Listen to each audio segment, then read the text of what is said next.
जय श्री राम सभी को। कैसे हैं आप सभी? Today we are started the next topic, Jiddu Krishna Murti philosophy.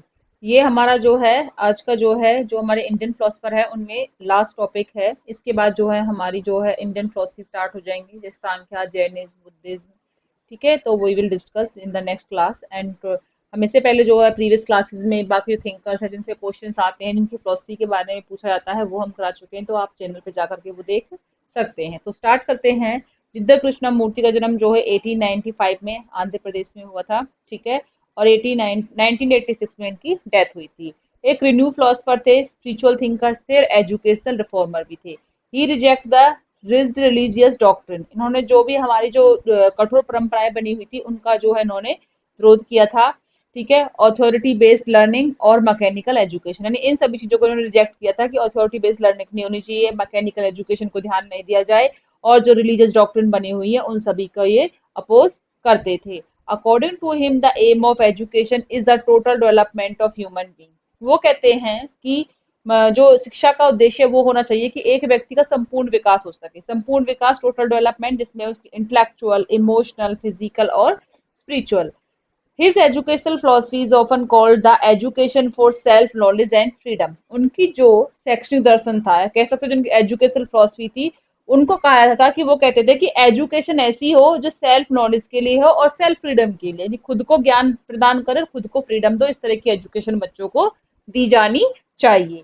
तो मीनिंग ऑफ एजुकेशन क्या है? According to Siddh Krishna Murti, the highest function of education to bring about integrated individual, यानी कि इंटीग्रेट करना है इंडिविजुअल को। इंटीग्रेट कैसे करोगे? जब मनुष्य का सभी तरीके से विकास होगा, टोटल डेवलपमेंट होगा, फिजिकल, मेंटल, स्पिरिचुअल, इंटेलेक्चुअल। ठीक है, who is capable of dealing with life as a whole. और साथ साथ में जब मनुष्य का होल डेवलपमेंट हो जाएगा तो लाइफ को में क्या है, वो इतने कैपेबल हो जाएंगे कि अपनी पूरी लाइफ को वो डील कर सकते हैं, कि यानी उनकी लाइफ में किसी भी तरह की अगर कोई भी प्रॉब्लम आती है तो वो उसके साथ डील कर सकते हैं। तो इस तरह की जो है हमें एजुकेशन बच्चों को प्रोवाइड करनी चाहिए। Education should not merely provide student for examination, career और social status। उन्होंने कहा कि एजुकेशन केवल ऐसी ना हो, बच्चों को एग्जाम हो गए भाई, ठीक है, कैरियर की अपॉर्चुनिटी मिल गई, सोशल स्टेटस मेंटेन हो गया, नहीं, ऐसी एजुकेशन हमें बच्चों को नहीं देनी है। हमें कैसी देनी है कि it should help them understand themselves. हमें इस तरह की शिक्षा देनी है, बच्चा एक तो अपने आप को समझे। आज के टाइम में अगर हम बात करें तो मेन प्रॉब्लम क्या है, हम कैरियर के पीछे भाग रहे हैं, फ्यूचर के पीछे भाग रहे हैं, हम प्रेजेंट लाइफ जी ही नहीं रहे हैं। हम अपने आप को समझ नहीं पा रहे हैं कि हमारी कैपेसिटी कितनी है, कितना हम बर्डन सहन कर सकते हैं। तो ये कहते हैं कि सबसे पहले अपने आप को समझिए कि कितने आप कैपेबल हो। And live intelligently, peacefully and creatively. क्या अपनी जिंदगी को बहुत ही क्रिएटिविटी के साथ जीजिए, पीसफुली साथ जीजिए। कि देखिए, हर इंसान सेम नहीं होता, इंडिविजुअल डिफरेंसेस हर जगह पाए जाते हैं। तो जरूरी नहीं है कि सामने वाला कर रहा है वो मैं भी करूं, नहीं। तो हमें किसके से अपने आप को जानो और उसी के अकॉर्डिंग जो है अपनी कैपेबिलिटी को जज करो। फिलोसफिकल फाउंडेशन इन्होंने कहा था कि जो हमारा शैक्षणिक आधार, वो दार्शनिक आधार क्या था इनके अनुसार, जो है रियलिटी। रियलिटी यानी कि मेटाफिजिक्स क्या है? ये कहते हैं reality is discover through direct observation और सेल्फ अवेयरनेस। सत्य को आप डायरेक्ट ऑब्जर्वेशन यानी प्रत्यक्ष अवलोकन, या कह सकते हैं सेल्फ अवेयरनेस के थ्रू जान सकते हो। Truth can not be taught by any authority. सत्य को आपको कोई अधिकारी नहीं पढ़ा सकता है कि जिसने पढ़ा जाए यही सत्य है, नहीं। जब तक आप उसको खुद ऑब्जर्व नहीं करोगे, आप उसके बारे में अवेयर नहीं होगे, that is not the reality. Every individual must discover truth independently. हर व्यक्ति को सत्य को जो है स्वतंत्र रूप से खोजना चाहिए। Reality is dynamic and ever changing. जो रियलिटी है ना वो अस्थिर है, हर समय बदलती रहती है। कभी भी कोई भी क्षण जो है सेम नहीं रहता कि सेम है, जो बन गया सो बन गया, नहीं। ह्यूमन बीइंग भी जो है चेंज होता रहता है, तो प्रकृति भी चेंज होती रहती है, हर चीज क्या है, चेंज होती रहती है, कभी सर्दी, बारिश, मौसम। ठीक है, तो उन्होंने कहा है सत्य क्या है, बदलता रहता है। Krishnam Murti reject dependency on religion, political and education authority for understanding truth. ये रिजेक्ट करते हैं कि हमें ना तो रिलीजन, पॉलिटिकल, एजुकेशन अथॉरिटी पर डिपेंड नहीं रहना है। तो रियलिटी क्या है? जो आप खुद देख के ऑब्जर्व कर रहे हो, that is the reality, that is the metaphysics. Next उन्होंने बोला है नॉलेज यानी इपिस्टेमोलॉजी। नॉलेज क्या है? आप ज्ञान कहाँ से लोगे? आप ज्ञान आएगा आपका ऑब्जर्वेशन से, एक्सपीरियंस से और अवेयरनेस से। Mayor accumulation of information is not the education. कि केवल आपने इंफॉर्मेशन ले ली, वही आपके लिए ज्ञान बन गया, वही आपको शिक्षा बन गई, नहीं। जब तक आप ऑब्जर्व नहीं करोगे, उसको एक्सपीरियंस नहीं करोगे, उसके बारे में जागरूक नहीं होगे, तब तक आपको ज्ञान की प्राप्ति नहीं हो सकती है। Self knowledge is the highest form of knowledge. इन्होंने कहा है स्वयं के बारे में जानकारी, स्वयं के बारे में ज्ञान प्राप्त करना ही आपके लिए जो है हाईएस्ट लेवल बताया है इन्होंने नॉलेज का। और लर्निंग क्या है? Learning is a continuous process. देखिए हम जब से पैदा होते हैं, जब तक हम टिल डेथ तक जो है हम कुछ ना कुछ सीखते रहते हैं। लर्निंग का मतलब ये नहीं है कि सिर्फ आप एक स्कूल या कॉलेज में गए वहीं सीखा, नहीं। अपनी लाइफ में हम पर डे कुछ ना कुछ नया सीखते रहते हैं। तो लर्निंग क्या है? एक कॉन्टिन्यूअस प्रोसेस है जो बर्थ से लेकर के टिल डेथ तक कॉन्टिन्यू चलती रहती है। He differentiate between information and wisdom. उन्होंने जो है सूचना और बुद्धिमत्ता के बीच में भी डिफरेंस को बताए हैं कि ये दोनों अलग अलग चीजें होती है।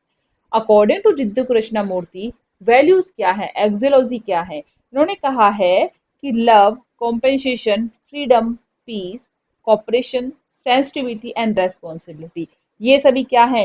जब एक इंसान के अंदर इतनी सारी क्वालिटी होंगी, वही उसकी क्या है? वैल्यू है, वही उसे क्या है? मूल्य है। तो value should emerge naturally through understanding rather than being imposed. उन्होंने कहा है मूल्य ऐसे होने चाहिए कि जो जिन्हें आप क्या करो, जिन्हें आप नेचुरली अंडरस्टैंड कर सकते हो, ना कि आपके ऊपर जबरदस्ती थोपे जाए। एम ऑफ एजुकेशन क्या है? उन्होंने बोला है कि सेल्फ नॉलेज। सबसे पहले एम ऑफ एजुकेशन क्या कहता है कि सेल्फ नॉलेज होनी चाहिए आपके थॉट, इमोशन, फियर और डिजायर्स के बारे में। Freedom from fear. Education should help children become free from competition and psychological pressure. Education ऐसी हो बच्चों को जो है फ्रीडम फ्रॉम फियर, डर से मुक्ति दे, यानी कि बच्चों के अंदर किसी तरह का डर जो है पनपने ना दे। Next, integrated personality development. ये कहते हैं पर्सनैलिटी ऐसी हो जिसमें सभी तरह का मनुष्य का विकास हो, चाहे मेंटल, माइंड हो, हार्ट हो या स्पिरिट हो, ये सभी डेवलपमेंट उसका होना चाहिए। एम ऑफ एजुकेशन कैसा हो? क्रिएटिव थिंकिंग हो, बच्चों के अंदर क्या हो? इंडिपेंडेंट हो और क्रिटिकल थिंकिंग हो, चीजों को क्रिटिकली एनालाइज करने की उनके अंदर कैपेबिलिटी होनी चाहिए। World brotherhood. उन्होंने कहा है हमें क्या देखना है? इस संसार को एक भाईचारे के रूप में देखना है, जिससे कि प्रमोशन ऑफ पीस, शांति की स्थापना हो, हार्मोनियस रिलेशनशिप बने दो देशों के बीच में, अलग अलग देशों के बीच में जो है यहाँ पे भाईचारे की भावना उनके बीच में बनी रहे। Social responsibility. वो कहते हैं students should become the responsible citizen and contribute positively to society. Student कैसा हो? जो रेस्पॉन्सिबल सिटीजन बने और साथ साथ में कंट्रीब्यूट करे पॉजिटिव टू द सोसाइटी की। सोसाइटी में जब जब उसको रेस्पॉन्सिबिलिटी दी जाए तो वो उसको पॉजिटिवली जो है अपना रोल को फुलफिल करे। तो ये क्या थे इनके M of education.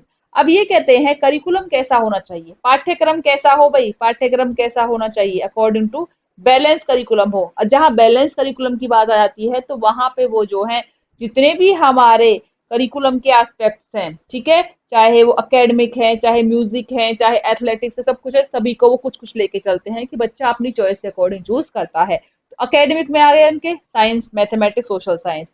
Creative, creative में म्यूजिक, आर्ट, ड्रामा। फिजिकल में स्पोर्ट्स, एक्सरसाइज, योगा। और नेचर में natural awareness, gardening and the observe nature. क्योंकि ये क्या है? ये आपका बैलेंस करिकुलम है। बैलेंस करिकुलम में बच्चा क्या करता है? किसी एक चीज में फोकस नहीं करता, वो अपनी चॉइस के अकॉर्डिंग, अपने इंटरेस्ट के अकॉर्डिंग जो है चूज कर सकता है। मॉरल एंड स्पिरिचुअल एजुकेशन की भी ये बात करते हैं। तो क्योंकि उन्होंने कहा है कि जैसा भी आपको चॉइस हो, बच्चा अपने इंटरेस्ट के अकॉर्डिंग, वो इंडिपेंडेंट है। उन्होंने इंडिपेंडेंट के बारे में, सेल्फ अवेयरनेस की बात की है, बच्चा अपने हिसाब से चूज कर सकता है। मेथड ऑफ टीचिंग कैसे हो? Learning through observation. बच्चा ऑब्जर्व करे बाय नेचर, सोसाइटी को एंड खुद को, तभी सीखेगा। डिस्कशन मेथड होना चाहिए between the teacher and the students के बीच में। इंक्वायरी करे, बच्चा क्वेश्चंस को आस्क करे, इन्वेस्टिगेट करे, इंडिपेंडेंट चीजों को खोजे। एक्सपीरियंशियल लर्निंग कैसी होनी चाहिए कि डायरेक्ट एक्सपीरियंस करे, बच्चा जब करके सीखेगा तो उसको उसका डायरेक्ट अनुभव मिलेगा। एंड रिफ्लेक्टिव थिंकिंग क्या होती है? Encourage introspection and self. Introspection होता है स्वयं का अध्ययन करना, ठीक है, स्वयं का अध्ययन और सेल्फ एनालिसिस, और खुद का विश्लेषण भी करे कि उसने कितना सीख पाया है। जिद्दू कृष्णमूर्ति ने अपोज किया है रोट मेमोराइजेशन और मैकेनिकल लर्निंग का। ये कहते हैं रटने की पद्धति और जो यांत्रिक लर्निंग होती है उनका इन्होंने अपोज किया है कि बच्चा खुद कर करके सीखे, ना ही दूसरे के ऊपर डिपेंड रहे। रोल ऑफ टीचर क्या है? Teacher should be a guide, friend, एक फ्रेंड होना चाहिए, मार्गदर्शक होना चाहिए। Understand the psychology of the child. जब अंडरस्टैंड द साइकोलॉजी का मतलब होता है कि टीचर ऐसा हो चाहिए कि बच्चों की नीड, एबिलिटी, कैपेबिलिटी क्या है उसको समझने वाला होना चाहिए। Avoid the authoritarian behaviour, teacher को एक अथॉरिटेरियन बिहेवियर जिसमें केवल वो ही करता धरता है, बच्चों को इन्वॉल्वमेंट नहीं है, उसको जो अवॉइड करना चाहिए। Encourage the freedom and inquiry, teacher को जो है फ्रीडम और इंक्वायरी को इनकरेज करना चाहिए। And creative a loving learning environment, और टीचर को जो है एक अच्छा एनवायरनमेंट, एक अच्छा माहौल जो है बच्चों को प्रोवाइड करना चाहिए। Teacher is a facilitator known the authority figure, teacher एक फैसिलिटेटर होना चाहिए, ना कि एक अथॉरिटी फिगर की सिर्फ अपना हक जमाने वाला होना चाहिए, बच्चों की सुनने वाला नहीं होना चाहिए। रोल ऑफ स्टूडेंट्स क्या है? स्टूडेंट एक्टिव लर्नर होना चाहिए, independent thinking, questions everything intelligently, कि वो क्या है, जब भी क्वेश्चंस करे ना हर चीज के बारे में तो इंटेलिजेंटली क्वेश्चंस करे, फालतू के बेतुके क्वेश्चंस ना करे। ऑब्जर्व विदाउट प्रीजुडाइज, बिना भेदभाव के ऑब्जर्व करे। And develop the self awareness, और अपने बारे में, खुद के बारे में उसको अवेयरनेस होनी चाहिए। डिसिप्लिन की बात इन्होंने की है, self discipline, self understanding and inner order, यानी खुद की बात कर रहे हैं आप, सेल्फ अवेयरनेस बात कर रहे हैं तो ऑब्वियसली बात है अपने आप को समझो, अपने आप को इनर ऑर्डर दो। Inner order in the sense अपने आप को बोलो कि भाई आप क्या कर सकते हो, आप कितने कैपेबल हो, that is the inner order. And true discipline come from the awareness not the control, ये कहते हैं कि जो वास्तव में जो सत्य जो डिसिप्लिन होता है, जो वास्तविक अनुशासन होता है, वो आपको अवेयरनेस, जागरूकता से आता है, ना ही कंट्रोल करने से आता है। स्कूल का इन्होंने कॉन्सेप्ट किया है, इन्होंने बहुत सारे जो है एजुकेशनल इंस्टीट्यूशन स्टेबलाइज किए थे, जिसमें कृष्णा मूर्ति फाउंडेशन स्कूल, और जो मेन एग्जाम में पूछा जाता है ये दो है, एक तो ऋषि वैले इनका एजुकेशन सेंटर, और एक जो वैले स्कूल, ये किसने दिए थे? जिद्दू कृष्णा मूर्ति ने दिए थे। नेट एग्जाम में मोस्टली क्वेश्चंस में यही पूछे जाते हैं। These school focus on the, और जो इनके स्कूल थे ना ये फोकस करते थे फ्रीडम और इंक्वायरी के ऊपर, कि बच्चों के अंदर क्या होनी चाहिए, फ्रीडम प्रोवाइड की जाए, साथ साथ में इंक्वायरी यानी इन्वेस्टिगेशन की कैपेबिलिटी उनके अंदर भी होनी चाहिए। Smart class, small class size, उन्होंने कहा कि क्लास का जो साइज है वो स्मॉल होना चाहिए, कि जिससे कि टीचर जो है इंडिविजुअली बच्चे पे ध्यान दे पाए। And close teacher student relationship, और वहां पे बच्चों और टीचर्स के बीच में एक अच्छा संबंध भी होना चाहिए। लर्निंग इन नेचुरल सराउंडिंग, और ये कहते हैं बच्चों की जो एजुकेशन दी जा रही है वो प्राकृतिक पर्यावरण में दी जाए। मेरिट्स क्या है इनकी फिलोसफी की? होलिस्टिक डेवलपमेंट की बात करते हैं, इंडिपेंडेंट थिंकिंग की बात करते हैं, स्ट्रेस और फियर को रिड्यूस करने की बात करते हैं, क्रिएटिविटी डेवलप करने की बात करते हैं, पीस और ह्यूमन वैल्यूज की बात करते हैं, और डेमोक्रेटिक एजुकेशन की भी ये बात करते हैं। अब देखिए कोई भी थिंकर्स हो, चाहे कोई फिलोसफी हो, इंडियन हो, वेस्टर्न हो, ये क्या है कि इनकी जो मेरिट्स हैं तो ऑब्वियसली सी बात है कुछ इनके क्रिटिसिज्म भी होते हैं, जरूरी नहीं है हर कोई परफेक्ट, तो कोई भी नहीं होता है, तो उन्हें क्रिटिसाइज करने वाले ही बहुत होते हैं। तो इनकी क्रिटिसाइज क्या किया गया था, इन्होंने कहा था कि जो इन्होंने जितनी भी इन्होंने मेरिट्स दी है ये डिफिकल्ट होंगी अगर हम इनको लार्ज एजुकेशन सिस्टम में फॉलो करें, क्योंकि यहाँ पे हम क्या है कि बच्चों को इंडिपेंडेंटली थिंकिंग पे ध्यान प्रॉपर नहीं दे पाएंगे बच्चों के ऊपर, ठीक है, उनके डर और फियर को, क्योंकि अगर क्लास बड़ी होगी तो वहां पे हम हर बच्चे से नहीं पूछ समझ सकते कि उनको किस चीज का स्ट्रेस है या फियर है। Less emphasise on examination and competition, इन्होंने कहीं पर भी एग्जामिनेशन और कॉम्पिटिशन की बात नहीं की, इसके ऊपर कम ध्यान दिया है। Require the high train teacher, अब जिस तरह की ये मेरिट्स की बात कर रहे हैं इसके लिए हमें क्या होना चाहिए, एक अच्छे वेल क्वालिफाइड ट्रेन टीचर्स भी चाहिए। May seem idealistic in modern competitive society, उन्होंने कहा था हमें लगता है कि आज के आधुनिक युग में ये क्या दिखाने की कोशिश कर रहे हैं, आइडियलिस्टिक आदर्शवाद चीजों को दिखाने की कोशिश कर रहे हैं, जो कि पॉसिबल नहीं है, साइंटिफिक चीजों को तो फॉलो ही नहीं कर रहे हैं, तो आज के युग में ये चीजें करनी बहुत ही मुश्किल है। अब एग्जाम्स में जो क्वेश्चन आ सकते हैं, ये देखिए वन लाइनर के according, father of education for freedom, education for freedom की बात कौन करता है? जिद्दू कृष्णमूर्ति करते हैं कि एजुकेशन कैसी हो, स्वतंत्रता के लिए हो, बच्चे खुद के बारे में स्वतंत्र हो, अपने विचारों के बारे में स्वतंत्र हो। मेन एम क्या है इनका? Self knowledge and total development. Teaching method इन्होंने ऑब्जर्वेशन, इंक्वायरी, डिस्कशन। डिसिप्लिन कैसा होना चाहिए? Self discipline through awareness. Teacher कैसा होना चाहिए? Guide and facilitator. Student active independent. Famous school इनका ऋषि वैले, जो बार बार मैं बोल रही हूँ एग्जाम्स में आता है, और की कॉन्सेप्ट इनका क्या था? फ्रीडम फ्रॉम फियर, यानी freedom from fear and education for freedom. ये की कॉन्सेप्ट जो है जिद्दू कृष्णमूर्ति ने दिए थे, जो एग्जाम ओरिएंटेड है, और ये की वर्ड्स हैं एग्जाम में पूछे जाते हैं। आई होप आपको क्लियर हो। नेक्स्ट जो हमारी क्लासेस होगी, हम जो हमारी जो भारतीय दर्शन है, जो 6 दर्शन है, हम उनकी क्लासेस स्टार्ट करेंगे कल से, ठीक है। आई होप आपको कोई डाउट हो तो you can comment me. Thank you.